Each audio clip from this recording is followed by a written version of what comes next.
ਆ ਮੇਰੀਆਂ ਮਾਵਾਂ ਭੈਣਾਂ ਕੋਈ ਕੰਮ ਕਰਨ ਵਾਲਾ ਕਰਿਆ ਕਰੋ।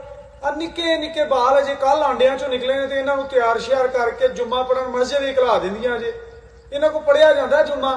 ਆਹ ਇੱਕ ਨੇ ਇੱਥੇ ਪਿਸ਼ਾਬ ਕੀਤਾ, ਕਿੰਨੇ ਉਹਨੂੰ ਖੜਨਾ ਤੇ ਕਿੰਨੇ ਧੋਣਾ ਇੱਥੇ ਹੁਣ। ਮਸਜਿਦ ਦਾ ਸਾਰਾ ਕਲੀਨ ਪੱਟਣਾ ਪੈਣਾ ਤਾਂ ਉਹ ਧੁੱਪਣਾ। ਥੱਲੇ ਚਿਪਕਿਆ ਹੁਣ ਕਿਵੇਂ ਪੱਟਣਾ ਤੇ ਕਿਵੇਂ ਧੋਵਾਂਗੇ? ਹੈ ਕੋਈ ਗੱਲ ਕਰਨ ਵਾਲੀ? ਆ ਜਿਹੜੇ ਸਿਆਣੇ ਨੇ ਇਹਨਾਂ ਨੂੰ ਭੇਜਦੀਆਂ ਨੇ ਜੇ। ਆ ਭਰਾ ਆਪਣੇ ਨੂੰ ਭੇਜੋ, ਸ਼ੋਹਰ ਨੂੰ ਭੇਜੋ, ਬਾਪ ਨੂੰ ਭੇਜੋ, ਇਹਨਾਂ ਨੂੰ ਭੇਜੋ। ਆ ਮਸਜਿਦ ਦੇ 5-4 ਸਿਆਣੇ ਨੇ ਬਸ, ਬਾਕੀ ਸਾਰੇ ਬਾਲ ਆਏ ਨੇ। ਹੁਣ ਇਹ ਜਮਾਤ ਖਲੋਣੀ ਹੈ ਤੇ ਇਹਨਾਂ ਇੱਕ ਦੂਜੇ ਨੂੰ ਪਿੱਛੇ ਦਰਲ ਦਲਲ ਦੀਆਂ ਆਵਾਜ਼ਾਂ ਆਉਂਦੀਆਂ ਨੇ, ਚੰਡਾ ਮੁੱਕੇ ਇੱਕ ਦੂਜੇ ਨੂੰ ਮਾਰ ਦੇਣ, ਗਾਲਾਂ ਕੱਢਣੀਆਂ, ਰੌਲਾ ਪਾਣਾ। ਇਹ ਜੁੰਮਾ ਪਿਆ ਪੜੀਂਦਾ ਰਾਤੋਂ ਰਾਤ ਨਹੀਂ ਆਲਮ ਬਣ ਜਾਣਾ। ਇਹਨਾਂ ਨੂੰ ਇੱਥੇ ਘੱਲ ਕੇ ਆਪਣੀ ਤੇ ਜਾਨ ਛਡਾ ਲੈਂਦੀਆਂ ਜੇ ਤੇ ਆਂਦੀਆਂ ਨੇ ਚਲੋ ਜਾਓ ਜਾ ਕੇ ਕਾਰੀ ਦੀ ਜਾਨ ਖਾਓ।